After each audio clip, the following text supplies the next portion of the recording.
As I walked down the apartment hallway, tired from work, suddenly someone from the neighboring apartment grabbed my arm. Confused and scared, I screamed as I was dragged inside.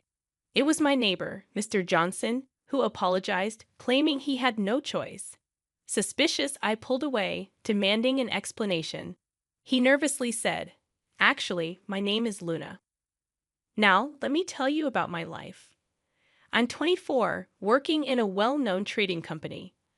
I enjoy the freedom of living alone in a city apartment, earning my own money.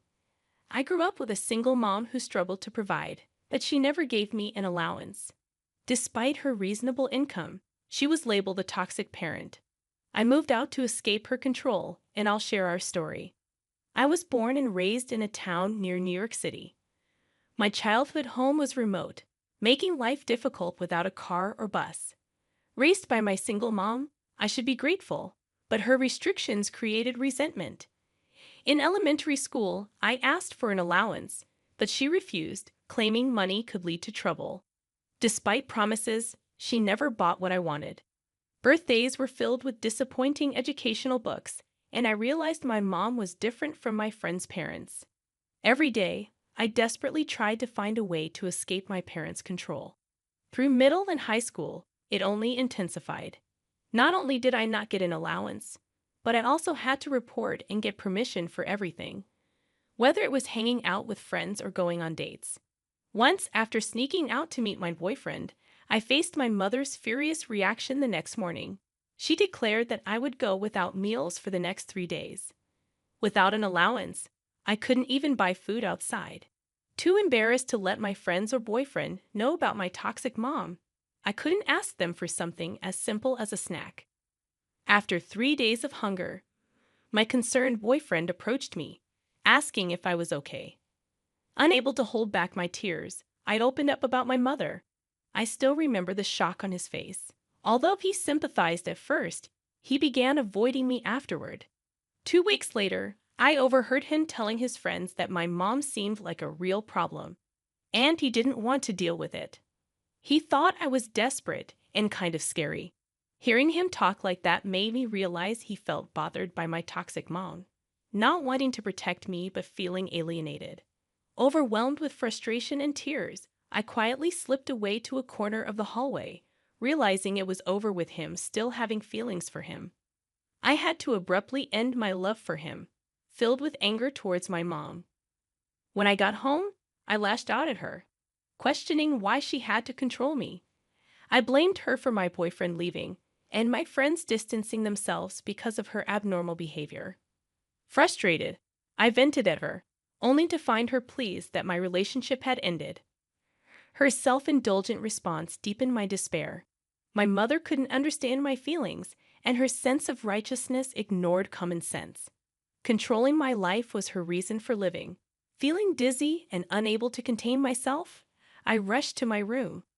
Closing the door, I cried, wishing for a lock that my mother, who enjoyed controlling me, would never allow. My mother's concerned voice interrupted, asking if I was eating dinner. Her words weighed heavy on my chest. After high school, determined to live alone, I vowed to become a college student. I channeled my frustration into studying for exams as revenge. I secretly started a part-time job, faking my mother's signature. Gradually, I earned scholarships and slipped into the acceptance range of a New York public university. When I finally told my mother about my achievements, she smiled sweetly, praising my hard work. However, her reference to M University, a nearby public university, signaled that I wouldn't be allowed to live on my own.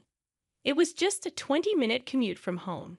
Despite choosing a university within New York, my mother insisted on a different one in a neighboring town. This left me feeling uneasy, as she continued trying to control me even as I was about to become a college student. Rejecting the idea of M University, I expressed my desire for our chosen university.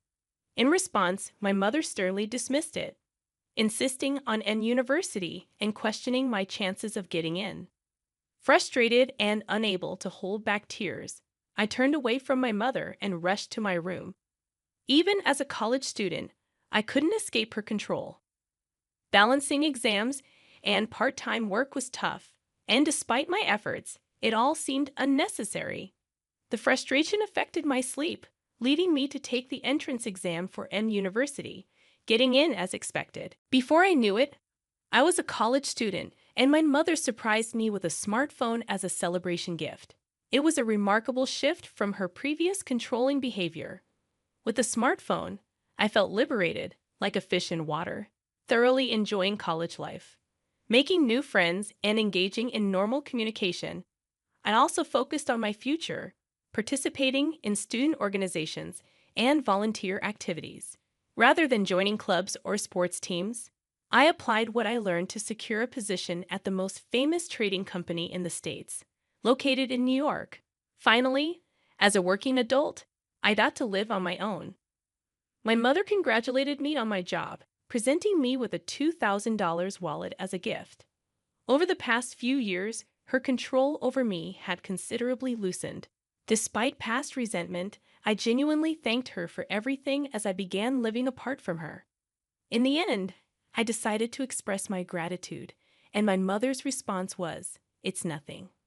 Just take care and do your best." Despite her recent change in attitude, I didn't question why she was so willing to let me go. Looking back, I should have been more suspicious, understanding that my mother wouldn't easily let me go. Nevertheless, I ended up living alone in a town near the center of New York City. The rent was high, but my company's housing allowance made my personal expenses around $600 a month. The apartment building wasn't large, and I would recognize the faces of fellow residents. I lived in a corner room on the third floor, and next door lived a man named Johnson. While we exchanged greetings, our interactions were limited. Johnson seemed about 5 years older, with a slender build and a kind appearance. In New York, neighborly interactions are usually indifferent, so beyond a simple hello, I rarely spoke with Johnson. Fortunately, he didn't seem like a strange person. I kept my apartment secret from my mother, as I didn't want her showing up unannounced. When she asked about my address, I simply said, "I'll be back soon," and left it at that. She seemed a bit down but accepted it, saying, "Well, that's fine." Despite being focused on my work computer, my mother frequently called or texted me. During work, I received calls that interrupted my concentration, leading to irritation. The demanding job at the trading company, coupled with my mother's constant calls, made the situation challenging. Not just calls, but she kept sending messages, resulting in a flood of unread notifications.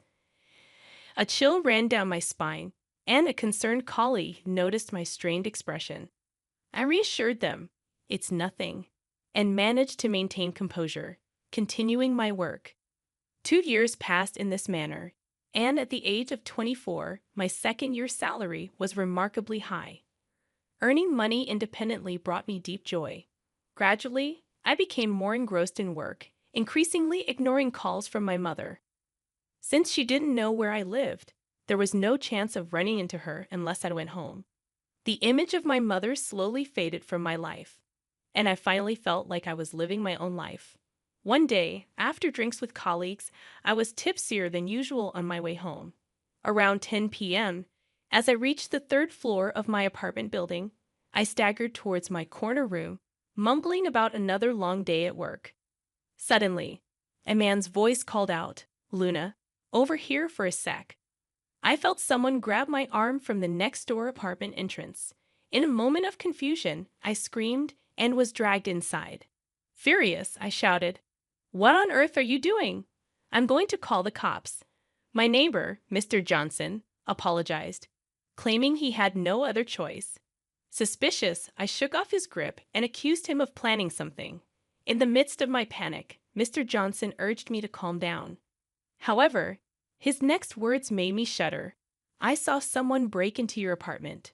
Although I immediately thought it might be a trap, Johnson looked serious. Unfamiliar with such situations, I was more afraid of him than anything and tried to escape. Startled by his intense tone, I hesitated, and he urgently pleaded for me to wait, emphasizing the danger outside. At a crossroads and unsure whether to believe him, I saw desperation in Johnson's eyes. Though we had barely spoken, his eyes seemed direct and sincere. It was just a hunch, but I felt inclined to listen to him. Trembling, I asked about the break-in details, and Johnson began to explain. I couldn't see clearly, but the person wore all black, with long sleeves and pants, looking suspicious. I'd seen someone similar around the apartment complex before, thinking they were just another resident.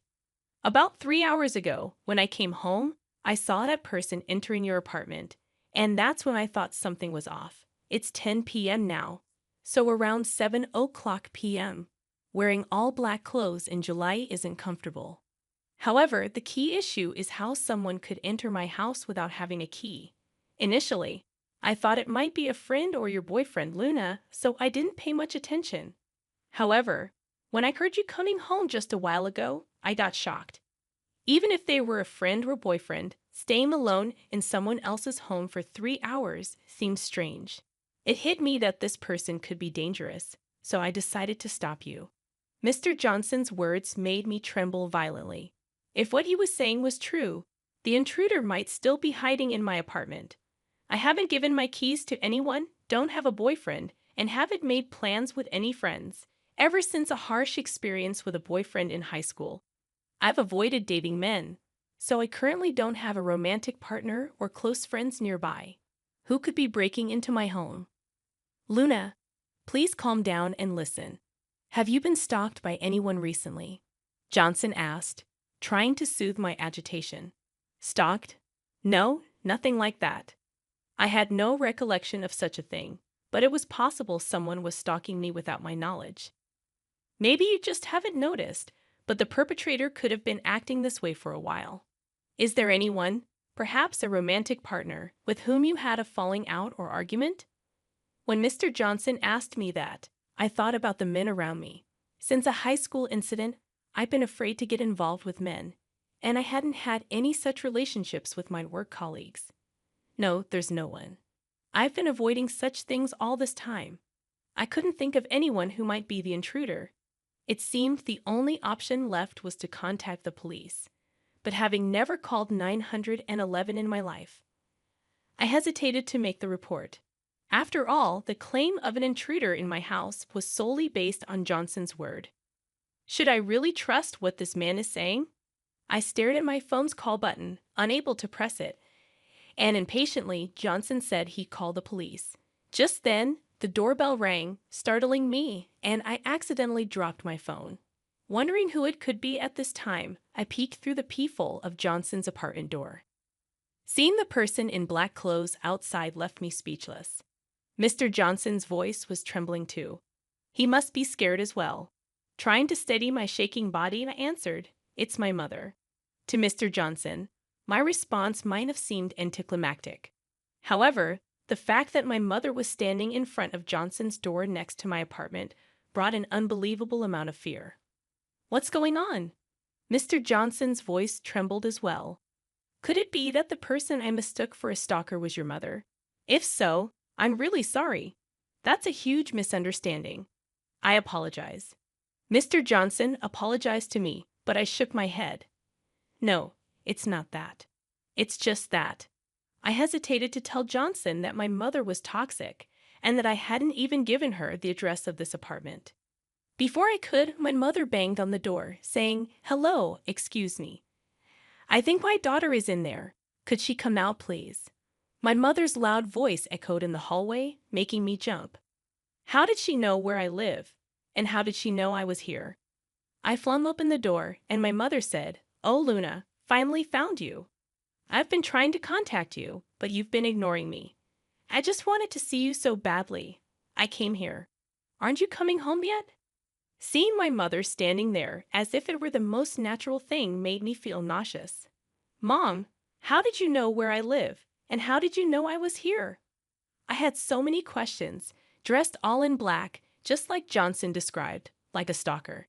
And how did she know where my house and whereabouts were? Why was she sneaking around behind my back? Well, that's easy. I put GPS trackers in that smartphone and wallet. I was shocked by my mother's revelation. The smartphone and wallet were gifts for my mother for special occasions. I had been using the same smartphone for about 6 years, which means I've been monitored by my mother all this time.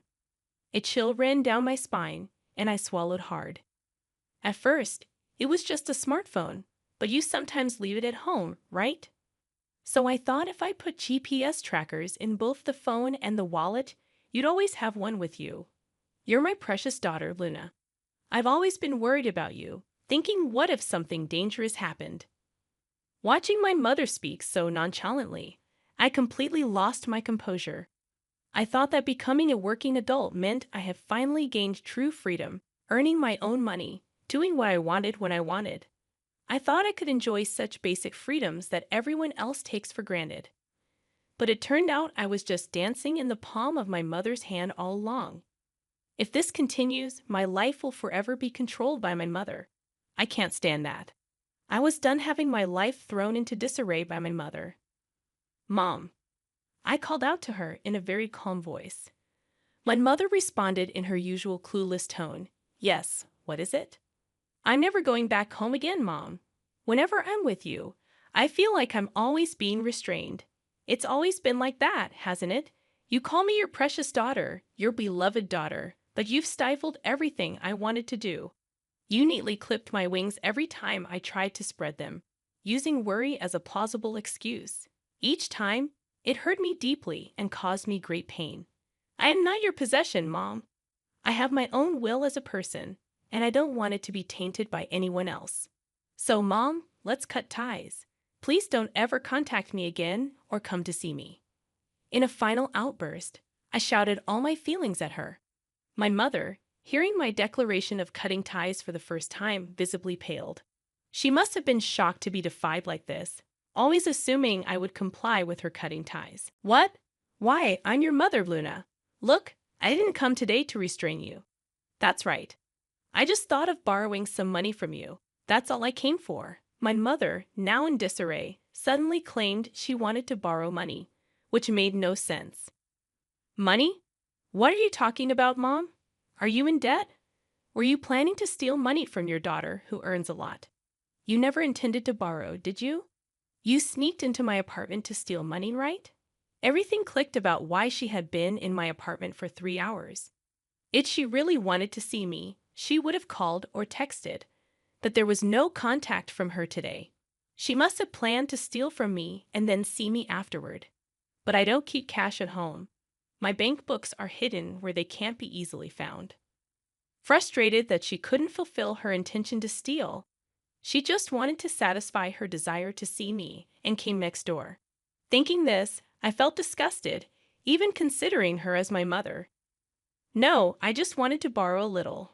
My mother, used to such confrontations, began to panic. I couldn't trust a single word she said anymore. Gathering all my strength, I yelled at her again, enough. A person who tries to steal from her own daughter is not a mother. Never show your face to me again. I'm canceling my phone. Goodbye.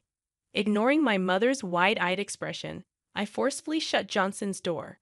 For a while, she kept shouting, Luna, I'm sorry. Please open the door. It seemed the neighbors found the commotion suspicious and called the police. I heard the sirens of a patrol car and my mother arguing with the police in the hallway. The police managed to take her out of the building. Exhausted, I slumped to the ground. Are you okay? Mr. Johnson asked, looking at me with concern. I'm sorry for involving you in a family fight because of my mother. No, it's okay. Just rest for today. Thankful for Mr. Johnson's kindness, I returned to my room and crawled into bed. I decided to sleep without thinking about anything. My consciousness slowly faded into darkness. As for what happened afterward, I separated my family register from my mother's to create some distance.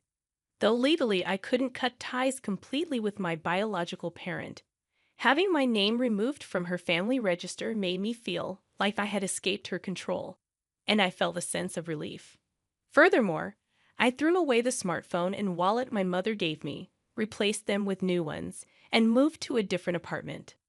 Of course, I haven't shared my new phone number with my mother. Now she won't be able to pinpoint my whereabouts. After that incident at my apartment, my mother, who had received a stern warning from the police for causing a disturbance, apparently became reclusive.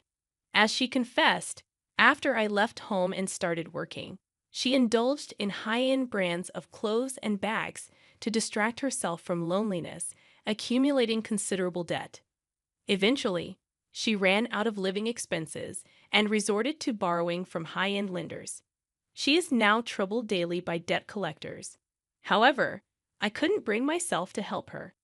The fact that she had controlled and monitored me, even using GPS, is a shocking event that I can never forgive and is etched in my heart. If cutting ties with her serves as a punishment for her, so be it. I plan to live in a world without my mother. Even after moving to my new apartment, I kept in touch with Johnson, my former neighbor. Initially, I reached out to thank him, but he continued to stay in contact, and now we even go out for meals together. Having refused romantic relationships with men for a long time, escaping from my mother's control has made me more open to love. If things go well with Johnson, it would ironically be thanks to my mother.